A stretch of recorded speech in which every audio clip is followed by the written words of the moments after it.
Buenas tardes. Vamos a continuar con esta audiencia de control de acusación en su sesión 3, siendo las 15:05 de hoy, martes 13 de agosto del 2024, a través de esta audiencia virtual por el aplicativo Google Meet. El Juzgado Supremo de Investigación Preparatoria, a cargo del juez Chico Soria, va a continuar con la tercera sesión de la audiencia correspondiente al requerimiento de control de acusación en el expediente 19-2021, seguido contra Julio José Lanasca Recalde y otros por el delito de cohecho pasivo y otros en agravio del Estado. Esta audiencia además está siendo registrada en audio y video. Vamos a acreditar a los asistentes. Señora fiscal. Gracias, señor magistrado. Buenas tardes con todos los presentes. Por el Ministerio Público, Verusca López Aragón, fiscal adjunto supremo de la Primera Fiscalía Suprema Transitoria, especializada en delitos cometidos por funcionarios públicos, con demás datos ya consignados en las sesiones anteriores. Gracias. Gracias, doctora. Por la defensa de la Procuraduría. Juez Supremo, buenas tardes. Buenas tardes a todos los presentes. Por parte de la Procuraduría, el abogado Vicente Herrera Taipe, con registro CAL 71.512, y con los demás datos ya que han sido consignados en la anterior audiencia. Muchas gracias. Gracias. Por la defensa, el señor Lanasca, que ejerce su autodefensa. Muchas gracias, señor magistrado, juez supremo de investigación preparatoria, a la señorita fiscal y a todos los presentes. Muy buenas tardes. Los saluda el abogado Julio José Lanasca Ricaldi, quien asume su autodefensa con CAL 27.183 y con los demás datos ya referidos en audiencia anterior. Muchas gracias. Gracias. Por la defensa del señor Rodríguez Gómez. Doctor, buenos días. Ha presentado un escrito el señor Rodríguez Gómez en donde apersona a la letrada Alexa Sofía Mesa Quispe. Buenas tardes con todos. Mi nombre es Alexa Sofía Mesa Quispe, abogada del señor Javier Ernesto Rodríguez Gómez, con registro del Colegio de Abogados de Lima 95835. Su casilla electrónica, por favor, doctora. Mi casilla electrónica SINOE es 85507. Ya, muchas gracias. Muchas gracias. Por la defensa del señor Salaverry. Buenos días, señor magistrado, con todos los presentes. Le saludo el abogado José Enrique Valderrama Carpio, con registro CAL 35597, defensa del señor Domingo Jesús Salaverry Martínez, ratificando los datos de las audiencias previas. Gracias. Gracias. Por la defensa del señor Yavilla. Señor magistrado supremo, muy buenas tardes. Representante del Ministerio Público, colegas y partes procesales. Jefferson Puma Quispe, con registro en el Colegio de Abogados de Lima 91088, con demás datos consignados en sesiones anteriores. Muchas gracias. Gracias. Por la defensa del señor González. Buenas tardes, señor magistrado. Ricardo Bernau Venegas, abogado con colegiatura del Colegio de Abogados del Callao 7601, en defensa de los intereses legales de Belisario Miguel González Guapaya, con demás datos ya indicados en autos. Gracias, doctor. Por la defensa del señor Cruzalegui. Sí, muy buenas tardes, señor magistrado. Buenas tardes con todos los presentes. En representación de Jorge Paul Cruzalegui Tello, el abogado Pablo Simón Alarcón Andía, con los demás datos consignados en sesiones anteriores, señor juez. Muchas gracias. Gracias. Por la defensa del señor Paredes. Muy buenas tardes, señor juez, colegas presentes, representante del Ministerio Público, procurador del Estado, acude a la judicatura del abogado Ricardo Johnny Hernández. Más centros, abogados del Santa 228, casi de en audiencias precedentes. Gracias, doctor Hernández, pero su audio está un poco entrecortado. Si gusta puede salir y volver a entrar porque no se le escucha bien. ¿Sí? Aquí, señor juez, ahora en este momento se me escucha. Ahora sí. Ahora Muchas gracias, señor juez. Gracias. Gracias. Muchas gracias. Continuando con esta sesión, para el día de hoy teníamos previsto escuchar los argumentos de las observaciones formuladas por las defensas de los señores Salaverry, Paredes, Gonzalo Guapaya. Un minuto.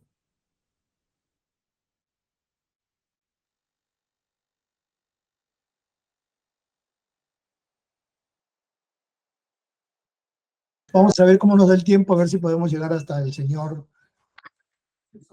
Cruzalegui. ¿Se encuentra la defensa del señor Cruzalegui? Sí, señor juez, me encuentro conectado aquí. Ya. Dependiendo del tiempo, ¿no tendría usted inconveniente en también hoy día para escuchar sus observaciones? Eh, bueno, señor juez, la verdad es que no tengo a la mano las diapositivas que he preparado para el caso. Ya. Yo, Vamos, en todo entonces caso, sí haríamos para la próxima sesión. Ya. lo pediría muy respetuosamente, señor juez. Muchas gracias. Bueno, entonces vamos a comenzar con la defensa del señor Salaverry. Gracias, señor magistrado, con su venia. ¿Cuánto tiempo necesita, doctor Valderrama? Es bastante específico, señor magistrado. Yo creo que 10 minutos es suficiente. Ya, va hasta 15 minutos va a tener. Gracias. En atención al artículo 350, inciso 1, literal A, hemos formulado observaciones de naturaleza formal al requerimiento de acusación de fecha 15 de abril de 2024, subsanado por el representante del Ministerio Público, mediante el cual atribuye a mi cliente Domingo Jesús Salaverry Martínez la supuesta comisión del delito de cohecho activo específico en agravio del Estado.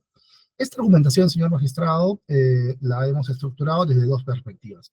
Una, cuestionando el título de imputación, que consideramos incorrecto, y una segunda, cuestionando la formulación de la pena o la determinación de la pena por considerarla incorrecta.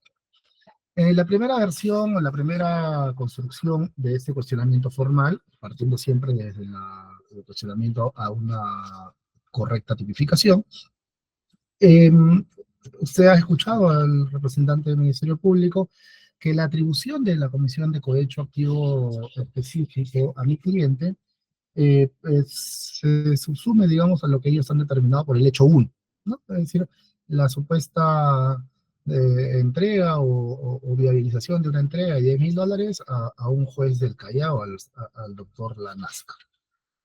¿Por qué consideramos que es errónea este título de imputación?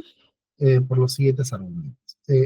Lo fáctico del Ministerio Público, la construcción del Ministerio Público es que aproximadamente entre febrero y marzo del 2017, mi cliente, el señor Salaverry, contando con la intervención necesaria de un abogado de nombre Javier Ernesto Rodríguez Gómez, se le habría determinado, se le habría entregado una cantidad de dinero, $10,000, para que este señor Rodríguez contacte con otra persona, que es el señor Gianfranco Paredes, y este a su vez contacte a el señor Walter Ríos Montalvo, a fin de que desde la posición del señor Ríos Montalvo se le determine o se le ordene o se influencie al juez Julio Lanasca para que resuelva determinadas funciones que estaban a su cargo a favor de una pretensión de devolución de material aurífero de mi cliente. Así las cosas, señor magistrado, Fiscalía no ha determinado en ningún punto de su título de imputación. Ojo que no estamos de acuerdo con el fáctico, pero no lo quiero alterar porque eso es lo que lo ha determinado así el Ministerio Público. Ha tenido que determinar que mi cliente, Domingo Jesús, a quien se le atribuye el título de autor del delito, sin embargo, este no conoce al abogado Rodríguez, tampoco conoce al siguiente influenciado, que sería el señor Martínez Paredes, y mucho menos al señor Rodríguez, al señor Ríos Montalvo. Entonces, de acuerdo a la posición ya establecida por la Corte Suprema, no resulta viable que, de acuerdo a cómo ha construido el Ministerio Público, es decir, que mi cliente haya tenido el dominio del riesgo. Es decir, para el cohecho activo, mi cliente ha tenido que ser, al menos el Ministerio Público ha tenido que determinarlo en ese orden de ideas, que él haya tenido el dominio del riesgo típico del delito de cohecho. Según cómo lo ha estructurado, esto es evidente que no es así. La Casación 367/2011 ya ha establecido que quién es autor y quién es partícipe en el delito de cohecho. Y conforme al fáctico de Fiscalía, se establece que mi cliente no ha podido tener el dominio del hecho, por tanto sería incorrecto que se le atribuya el título de imputación de autor. Es decir, nosotros pretendemos que se corrija esta errónea valoración y que se le considere como lo que podría corresponderse al fáctico de Fiscalía, que sería un partícipe y no un autor. Eso está respaldado, como mencioné, por la Casación 367/2011, así como la sentencia 1805/2005, habeas corpus del Tribunal Constitucional, sobre que define que el autor del delito de cohecho es quien ostenta el dominio sobre el resultado del hecho y es partícipe quien contribuye con el actuar del denominado autor. Entonces, no se ha establecido de acuerdo al fáctico que mi cliente haya sido quien haya creado un riesgo.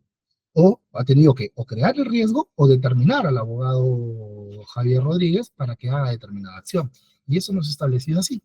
En esa línea, señor magistrado, nosotros consideramos que debería corregirse esta determinación, este título de imputación, a fin de que se atribuya correctamente cuál es este título de imputación para el señor, para mi cliente Salaverry.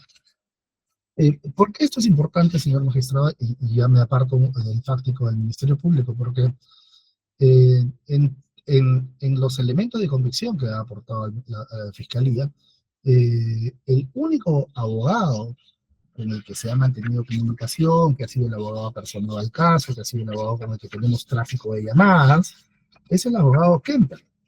Y el abogado Kemper no forma parte de la investigación. El abogado Kemper, Héctor Kemper y Nostroza, no forma parte de esa investigación. Y es la única persona a la que podemos terminar, porque no olvidemos que hay una solicitud de terminación anticipada tramitada con antelación. Es a este abogado al que se le entrega el dinero. No hacía el abogado Paredes, no hacía el abogado Rodríguez, no hacía el señor Ríos Montalvo, ni mucho menos el señor Lanasca. Entonces nosotros no entendemos, no sabemos cuántas personas hayan podido o no estar detrás de esta determinación, pero esta incorrecta interpretación que hace el Ministerio Público del uso fáctico, sustentado en los elementos de convicción, no son correctos. ¿Por qué? Porque es importante para nosotros eso, porque evidentemente desde ahí va a variar la pena solicitada por el Ministerio Público. ¿Y por qué nuevamente esto toma importancia? Porque nuestra segunda cuestionamiento formal es precisamente la determinación de la pena que realiza Fiscalía.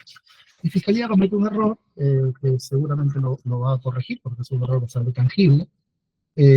Ha determinado la pena utilizando una circunstancia agravante de pluralidad de agentes.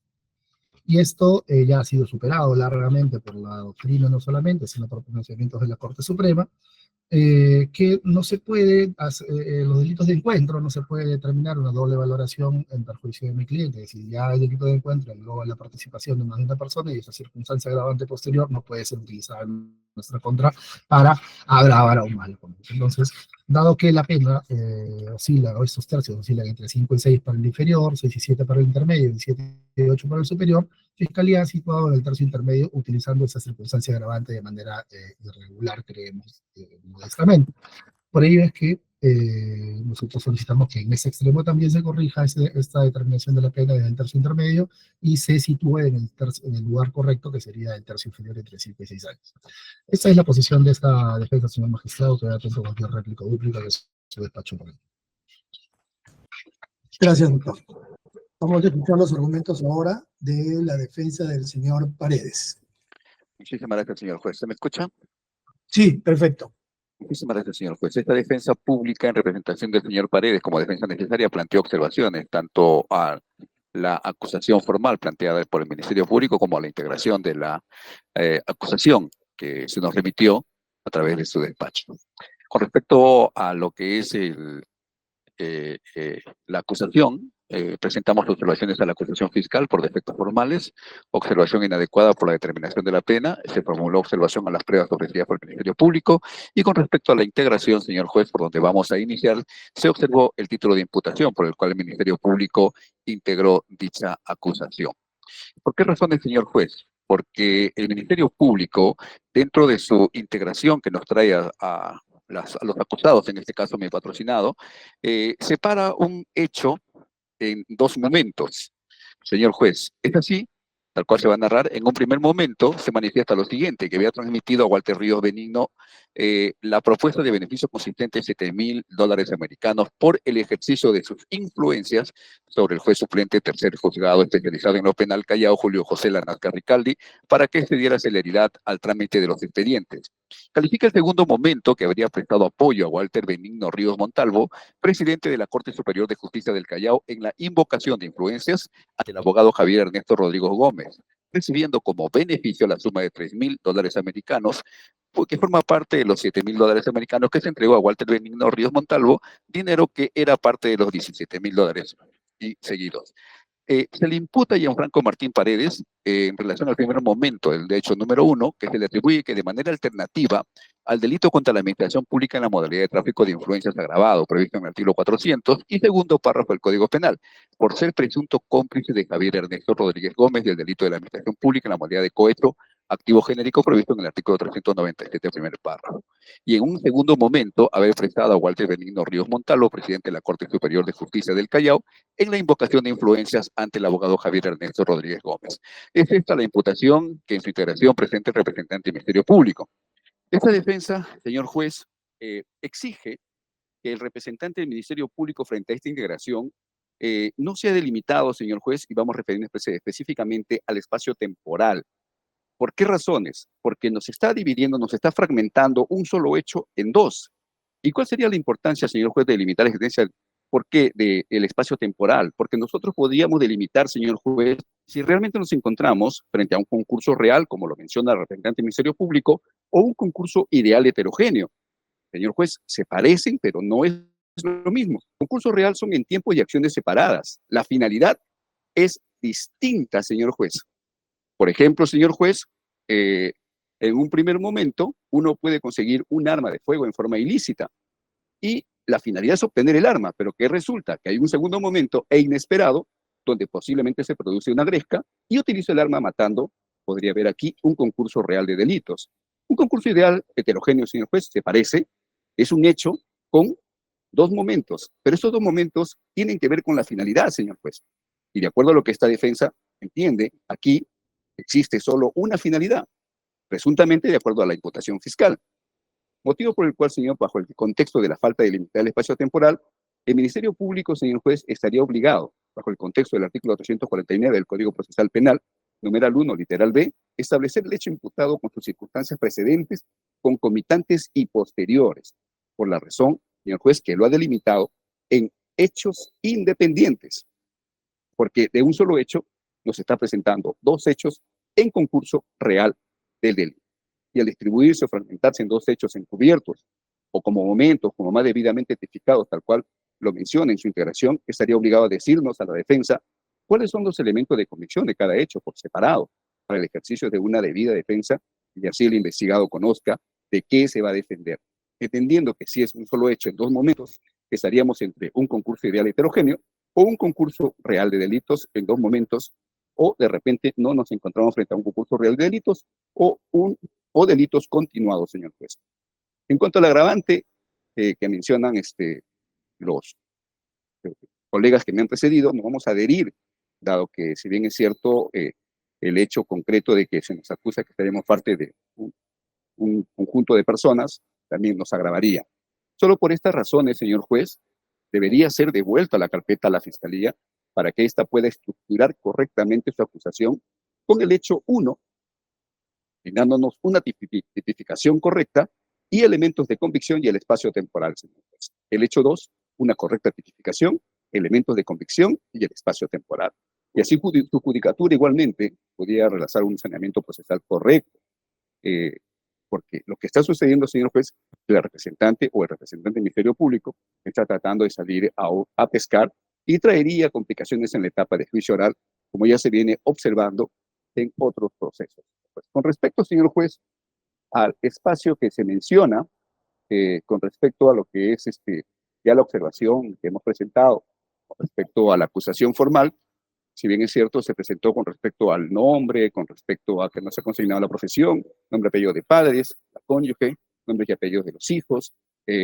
Asimismo, no se ha encausado anteriormente si el señor Gianfranco ha sido encausado anteriormente por el mismo hecho por otros o por otros, tiene bienes, no se ha consignado si Gianfranco Paredes tiene bienes donde están ubicados, quién los posee y a qué título, y sus relaciones con los otros imputados y con el agraviado. No se ha consignado también las relaciones de Gianfranco Paredes con los otros imputados. También hemos realizado observaciones por la adecuada determinación de la pena, la misma que, señor juez, mencionamos que se había desvinculado del Acuerdo Plenario 1/2023, pero esta defensa no va a tomar en cuenta esto, señor juez, porque si bien es cierto, este acuerdo plenario es precisamente cuando existe agravantes calificados. Con respecto al numeral 3, perdón, señor juez, con respecto a los medios de prueba ofrecidos, no sé si acá continúa, señor juez, o hasta aquí nomás estaríamos quedándonos para la etapa correspondiente. Solo he escuchado las observaciones, ¿no? Sí, señor juez.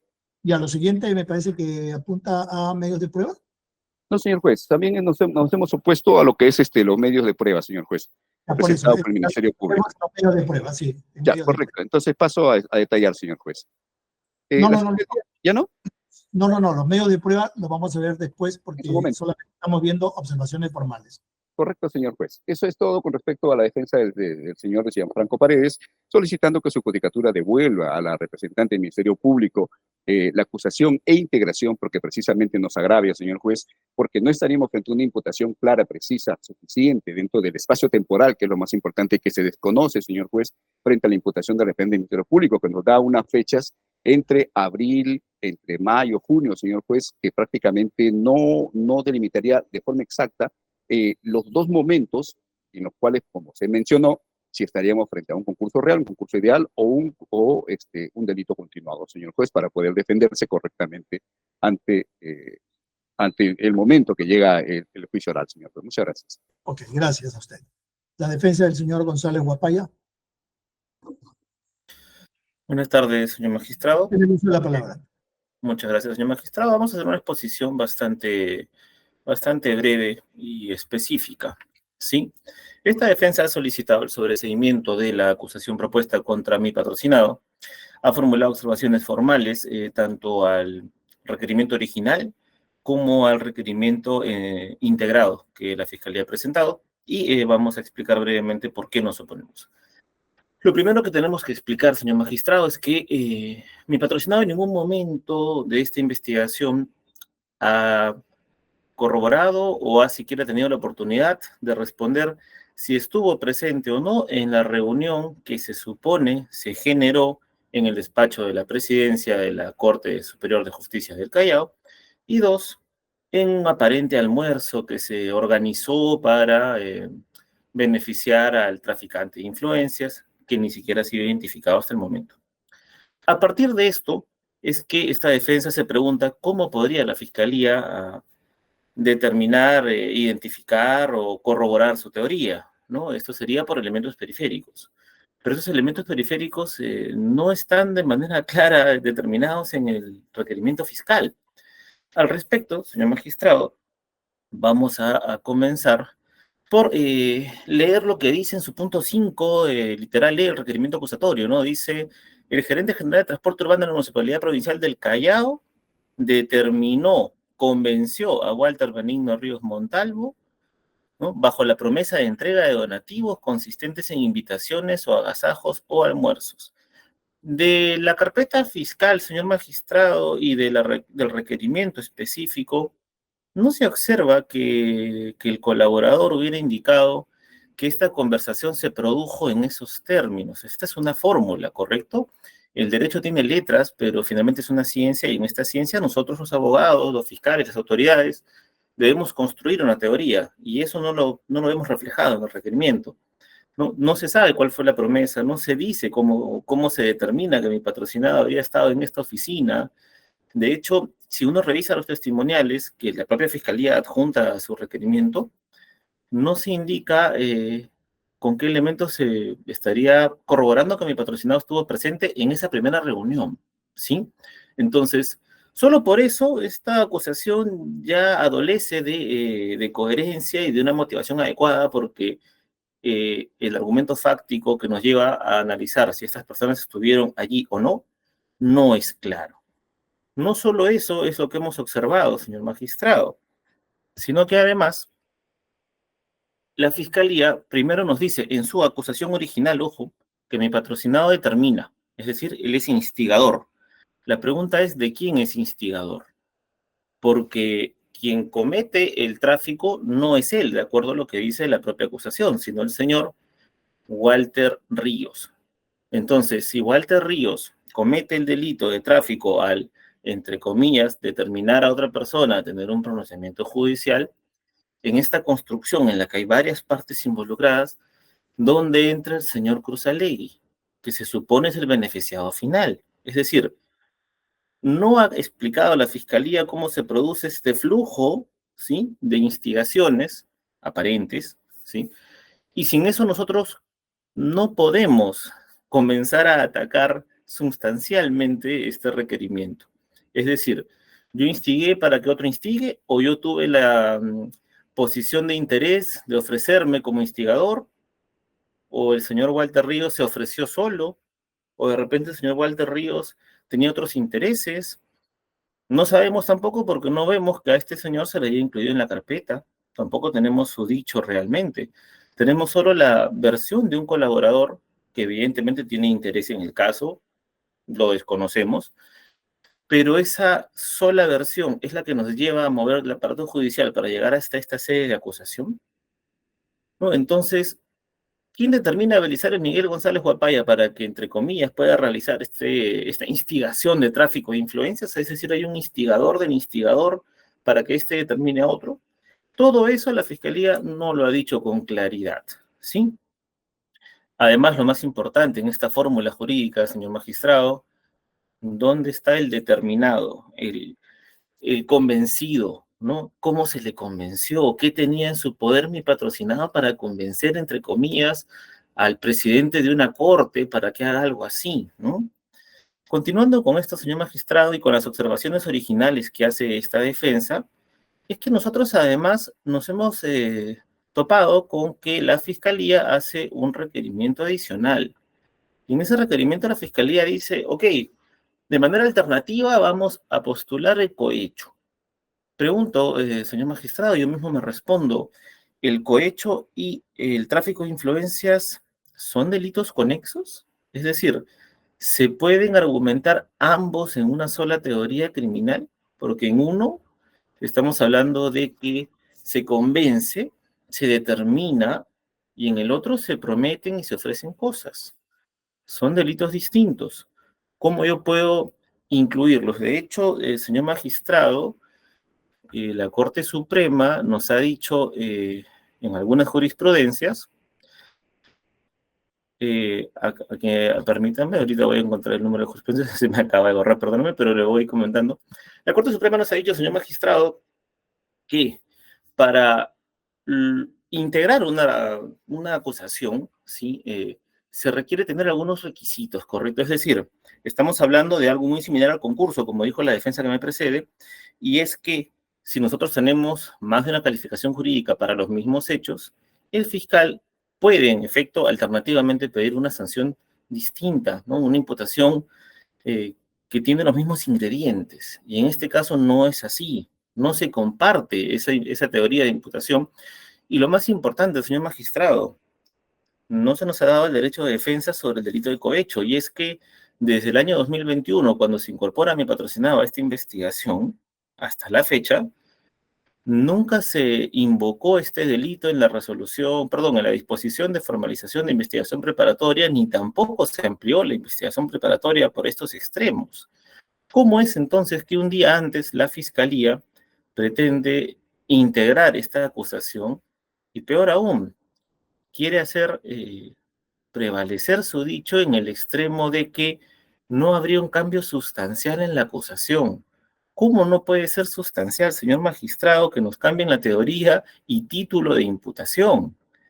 Esto linda pues con una violación al derecho de defensa, al debido proceso, ¿no? Estamos atropellando prácticamente las reglas procesales al intentar, un día antes de la audiencia, cambiar el título de la acusación y los hechos por los que se nos estaría acusando. Finalmente, señor magistrado, esta defensa reitera su petición de que se sobresea esta causa, pero además, ya que estamos solo en la parte formal, esta defensa solicita que, de no accederse al sobreseimiento solicitado, este dictamen sea por lo menos regresado a la Fiscalía para que se corrijan estas observaciones, dado que no podemos nosotros atacar de manera correcta y eficiente la parte sustancial si es que no se tiene claro las interrogantes que hemos advertido, como por ejemplo, quién es el sujeto determinado, por qué no apareció en esta investigación, cuáles son los elementos con los que se corrobora que mi patrocinado, para empezar, participó de una conversación con el supuesto determinado, para que se corrijan las imprecisiones del dictamen fiscal, porque, repito, en algún momento se nos dice que lo hemos determinado, en otros convencido, no se sabe en qué momento se ofrecieron los aparentes favores, no se ha acreditado tampoco que estos se hubieran desarrollado o cumplido por parte de mi patrocinado. Y por estas razones reiteramos, señor magistrado, nuestra petición de que el expediente, el requerimiento, sea devuelto a la Fiscalía si es que en este momento vuestro despacho no decidiera el sobrecimiento de la causa por las evidentes afectaciones al debido proceso y derecho de defensa que hemos advertido puntualmente. Muchas gracias, doctor. Bueno, hemos escuchado las tres observaciones, quedando pendiente la observación del señor, de la defensa del señor Cruzallegui. Para la próxima sesión, que está prevista para el día jueves 22 de agosto a las 10 a.m. En esta sesión vamos a escuchar al señor Cruzallegui la réplica de la Fiscalía, de la señora fiscal, y las dúplicas de las defensas. Se parece día terminar todo lo que es observaciones. Están notificados. Siendo las 15:36, se concluye la presente sesión. Bien, gracias, señor. Gracias. Buenas tardes, doctor. Buenas tardes. Señor magistrado, hasta luego. Buenas tardes, gracias. Buenas tardes.